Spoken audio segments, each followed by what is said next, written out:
بسم الله الرحمن الرحيم. الحمد لله رب العالمين والعاقبة للمتقين والصلاة والسلام على أشرف الأنبياء والمرسلين سيدنا محمد وعلى آله وصحبه أجمعين. سروران گرامی، بینندگان عزیز و محترم، السلام علیکم و رحمت الله و برکاته.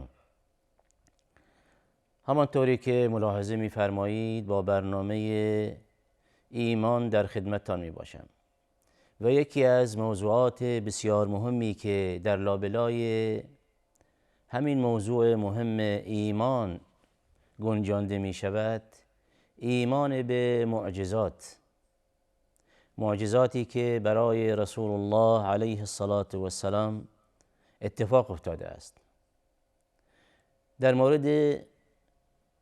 عده‌ای و یا قسمت‌های مهمی از این معجزاتی که برای پیامبر بزرگوار اسلام علیه السلام اتفاق افتادند، پاره از اونها به سمع و حضور شما سروران گرامی رسانده شد و اخیراً به اینجا رسیدیم بر این که یکی از معجزاتی که برای پیامبر علیه السلام اتفاق افتاده و یکی در واقع از کراماتی که الله ذوالجلال به پیغمبر خودش بخشیدند این است که پیامبر علیه السلام مستجاب الدعوه بودند. یعنی این که پیامبر بزرگوار اسلام هر دعایی که داشتند و هر راز و نیازی که با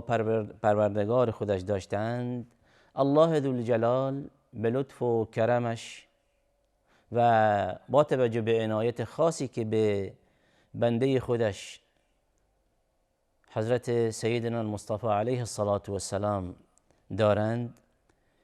دعای پیامبر علیه السلام مستجاب می شد. و اینجاست که بعضی از شاگردانش رضی الله عنهم اوقات و مناسبات مختلفی غنیمت می شماردند و از سرور خودشان علیه السلام درخواست دعا از پیامبر می کردند. برای خودشان درخواست می کردند از پیامبر علیه السلام که برای اونها دعا کند، در حق اونها این لطف و عنایت داشته باشد تا دعایی در حق اونها داشته باشد. و از این رو ثابت شده است در سنت پاک نبوی بر این که در جاهای مختلفی در مناسبت‌های متعددی پیامبر علیه السلام برای شاگردانش و یا اینکه برای بعضی از اونها با توجه به درخواستی که بوده دعا فرمودند. یکی از این موارد دعایش برای ابو هریره رضی الله عنه و برای مادرش که ایمان آوردند و دعاهای دیگری. و یکی از دعاهای دیگری که در حق یکی دیگر از شاگردان خودش داشتند این است که در حق شاگرد خودش سعد ابن ابی وقاص هم دعایی داشتند علیه السلام. از این بابت سعد ابن ابی وقاص رضی الله عنه به یک شخصی مبدل شدند که مستجاب الدعوه بودند. یعنی با توجه به اون دعایی که رسول الله علیه السلام برای سعد ابن ابی وقاص داشتند، اینجاست که سعد به یک شخصیتی در آمده است بر این که دعاهایش، راز و نیازهایش با ذات باری تعالی استجابت می شد. در این مورد باز هم مواردی در مورد زندگی نامه این صحابی بزرگوار مسائلی به سمع و حضورتان در نشست‌های گذشته داشتیم و در مورد همین دعایی که عنوان شد که رسول الله علیه السلام برای شاگرد خودش دعا نمودند، روایتی داریم که امام ترمذی اون را روایت کردند و همچنین امام حاکم رحمت الله علیهم اون را در صحیح خودش هم آورده است. روایت چنین است که پیامبر علیه السلام فرمودند: اللهم استجب لسعد اذا دعاک، اللهم استجب لسعد اذا دعاک. پس اینجاست که دعای پیامبر علیه السلام شامل حال این صحابی بزرگوار رضی الله عنه و ارضاه شدند. و عرض شد بر اینکه قبل از اینکه وارد اصل مبحث و اصل در واقع شرح روایت شویم، یک مختصری و گزیده ای از سیرت این صحابی بزرگوار داشته باشیم. عنوان شد در نشست گذشته که سعد بن وقاص رضی الله عنه و ارضاه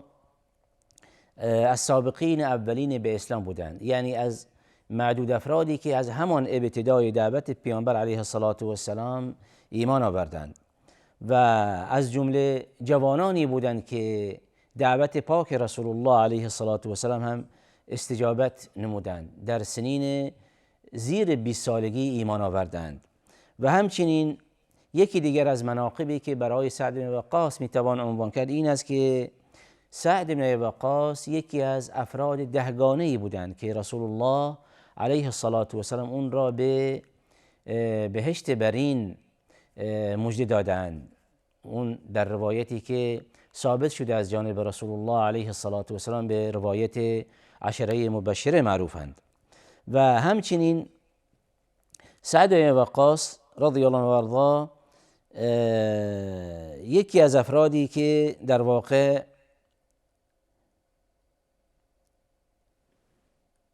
در خدمت اسلام و در رکاب دین مبین اسلام بودند.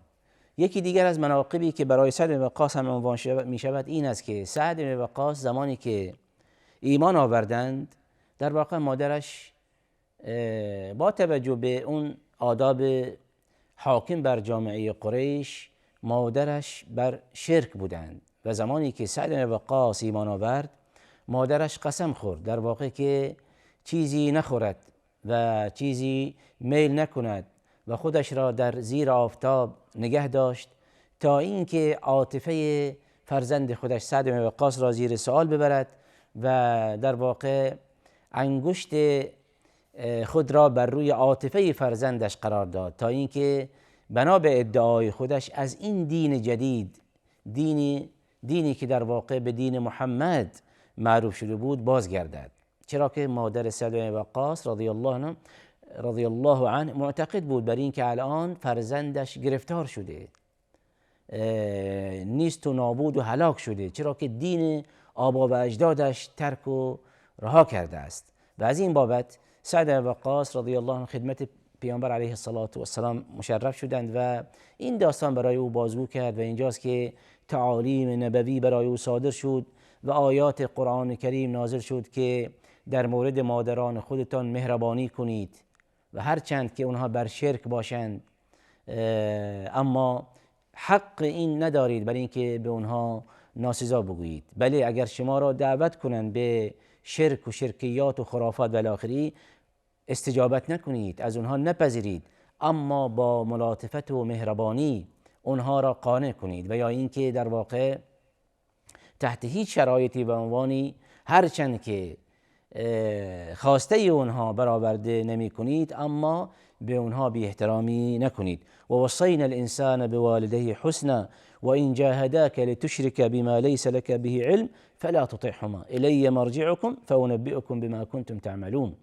این آیه در شأن سعد بن وقاص رضی الله عنه و داستان و ماجرایش با مادر خودش نازل شد. و همچنین یکی از مناقب دیگری که برای سعد عنوان می شود این است که سعد بن وقاص به عنوان داعی رسول الله علیه الصلاة و السلام معروف بودند و پیامبر حتی در واقع در این مورد فرمایشی دارند که هذا خالی فلیرنی امرأ خاله، یعنی این که پیامبر علیه الصلاة و السلام حتی نسبت به سعد بن وقاص به عنوان داعی خودش احترام داشتند، افتخار داشتند و حتی این را به رخ دیگران میکشاند و میفرمود که این سعد داعی من، هر کدام از شما داعی خودتان را برای من مشخص کند. پس اینجاست که روایت پیامبر علیه السلام، فرمایش نبوی بیانگر این است که سعد بن وقاص از یک شخصیت مهمی و والایی برخوردار می باشند. و در واقع در مورد این مسائل که عنوان شد در نشست‌های گذشته تا حدودی در این مورد مسائلی عنوان شد، اما جانب قضیه جهادی پیامبر علیه سعد بن وقاص هم اشاراتی داشته باشیم، برای اینکه سعد رضی الله عنه در تمام غزوات در رکاب پیامبر علیه السلام بودند. در تمام غزوات بر علیه مشرکین قریش در واقع شمشیرش برهنه بوده است و در این مورد میتوان چنین عنوان کرد که در مورد سعد بن وقاص به عنوان یکی از مناقب دیگری که برای عنوان می شود این است که سعد بن وقاص به عنوان اولین شخصیتی که در اسلام بر علیه مشرکین تیر رها کرده بود و همچنین در معرکه های مختلفی سعد بن وقاص رضی الله عنه حضور داشتند و در زمان خلیفه دوم رضی الله عنه سعد بن وقاص به عنوان یکی از فرماندهان بزرگ اسلام در فتح روم و فارس بودند و به ویژه در جبهه فارس سعد بن وقاص اثر مثبتی از خود به جای گذاشتند و در تمام غزوات عموما سعد بن وقاص به عنوان یکی از افرادی بودند که در واقع به شجاعت و قهرمانی معروف بوده. و یکی دیگر از مناقبی که میتوان برای سعد بن وقاص رضی الله عنه مطرح کرد این است که سعد بن وقاص رضی الله عنه یکی از افرادی که مورد تأیید پیامبر علیه السلام بودند و در مورد سعد بن وقاص روایت های زیادی داریم و این در واقع نشان میداد بر این که سعد بن وقاص از یک جایگاه خاصی برخوردارند. و اگر خوب توجه کنیم در همان روایت عشره مبشره رضی الله عنهم جمیعا سعد بن وقاص هم یکی از این افراد دهگانه می باشند. خلاصه بعد از پیامبر علیه السلام صدیق امت به خلافت رسید. بعد از 2 سال و چند ماهی هم فاروق امت رضی الله عنه باز هم به خلافت رسیدند و در نهایت خلافت سیدنا عمر رضی الله عنه اینجاست که حضرت عمر رضی الله عنه افرادی برای خلافت بعد از خودش در واقع کاندید کردند، یعنی زبده صحابه، اون افرادی که مورد تأیید پیامبر علیه السلام بودند، اون افرادی که رسول الله علیه السلام در مورد اونها فرمایشی داشتند و اونها را به بهشت بشارت دادند. اینجاست که حضرت عمر رضی الله عنه باز هم به پیروی از سرور خودش رسول الله صلی الله علیه و آله و سلم اینجاست که 6 فردی از این افراد بزرگ امت اسلامی رضی الله عنه به عنوان خلیفه و حاکم یا والی بعد از خودش معرفی کردند. کاری که حضرت عمر رضی الله عنه داشتند معرفی افراد بود، برای اینکه الان این افراد به عنوان زبده صحابه از دیدگاه حضرت عمر معرفی شدند و اینجاست که الان امت اسلامی بیایند و از میان این 6 نفر 1 نفر به عنوان خلیفه سوم خودشان انتخاب کنند. و جالب اینجاست که از دیدگاه حضرت عمر رضی الله عنه با استدلالش به حدیث نبوی در واقع تزکیه این افراد از جانب رسول الله علیه السلام این است که هر کدام از این 6 نفر که به خلافت برسند اهلیت این را دارند، یعنی اینها در واقع همه اینها مؤهل هستند که حکومت مسلمین، خلافت مسلمین و اداره حکومت مسلمین چه به عهده بگیرند. و اینجاست که حضرت عمر رضی الله عنه افرادی همچون عثمان رضی الله عنه، علی رضی الله عنه، عبدالرحمن بن عوف رضی الله عنه، سعد بن وقاص رضی الله عنه و الزبیر بن العوام رضی الله عنه و طلحه بن عبید الله رضی الله عنه جمیعا از جانب حضرت عمر به عنوان خلیفه مسلمین در واقع معرفی شدند که الان مسلمانان می توانند از این 6 نفر یکی چه انتخاب کنند. الان این 6 نفر با یکدیگر جمع شدند که از میان این 6 نفر یکی به عنوان خلیفه مسلمین انتخاب کنند. جالب اینجاست که هر کدام از این افراد بزرگ به نمایندگی از یک قبیله بزرگی بودند. هر کدام از این افراد بزرگ در واقع نماینده یک جمعی از صحابه بودند. پس اینجاست که میتوان رأی هر کدام از اینها رأی یک ملتی دانست. توجه بفرمایید. به عنوان مثال حضرت عثمان رضی الله عنه به عنوان یک خلیفه و حضرت عثمان اموی هستند، حضرت علی رضی الله عنه به عنوان هاشمی هستند و سعد بن وقاص از بنی زهره هستند و الی آخره. پس اینجاست که هر کدام از این بزرگان به عنوان یک نماینده شایسته‌ای برای تعدادی از صحابه می باشند و اینجاست که این 6 نفر با یکدیگر جمع شدند و هر 6 نفر به اتفاق یکدیگر در واقع در نهایت به فضل الله واحد عز وجل موفق شدند تا اینکه خلیفه‌ای برای مسلمین چه انتخاب کنند. اینجاست که بعد از اینکه این 6 نفر به عنوان کاندید خلافت معرفی شدند، الان به اتفاق این 6 نفر این دایره 6 نفره کوچکتر شد. این دایره 6 نفره به اتفاق یکدیگر هر کدام از این بزرگان به نفع دیگری کنار رفت تا اینکه دایره کاندیدای خلافت از 6 نفر به 3 نفر درآیند. اینجاست که سعد بن وقاص رضی الله عنه که شخصیت مورد مبحث ما می باشند، اینجاست که کنار رفت. یکی از این افرادی که کاندید خلافت بودند اما بنا به رغبت و میل خودش از خلافت چه کنار کشیدند. پس عرض شد بر این که 3 نفر کنار کشیدند، سعد بن وقاص به نفع حضرت عثمان رضی الله عنه و الزبیر بن عوام به نفع حضرت علی رضی الله عنه و همچنین طلحه بن عبیدالله به نفع عبدالرحمن بن عوف، چه اینها این 3 نفر به نفع این 3 نفر چه کنار رفتند و در نهایت منحصر شد قضیه بین عثمان و علی و عبدالرحمن بن عوف و بعد از رایزنی هایی که عبدالرحمن بن عوف داشتند در نهایت به این موفق شد بر این که در واقع با رضایت هر 3 شخص و با رایزنی هایی که داشتند این است که در نهایت سیدنا عثمان رضی الله عنه به عنوان خلیفه سوم مسلمین انتخاب شوند و بعد از این هم بعد از خلافت سیدنا عثمان رضی الله عنه چه حضرت علی رضی الله عنه به عنوان خلیفه 4م معرفی شدند. پس اینجاست که توجه بفرمایید،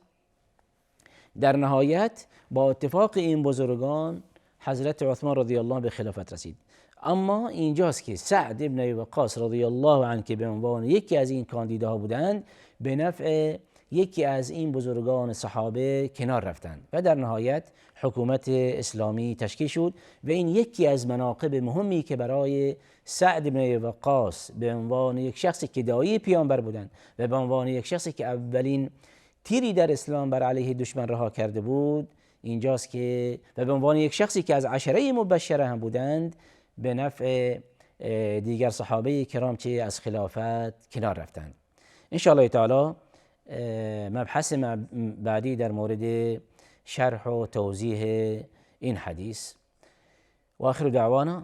ان الحمد لله رب العالمین.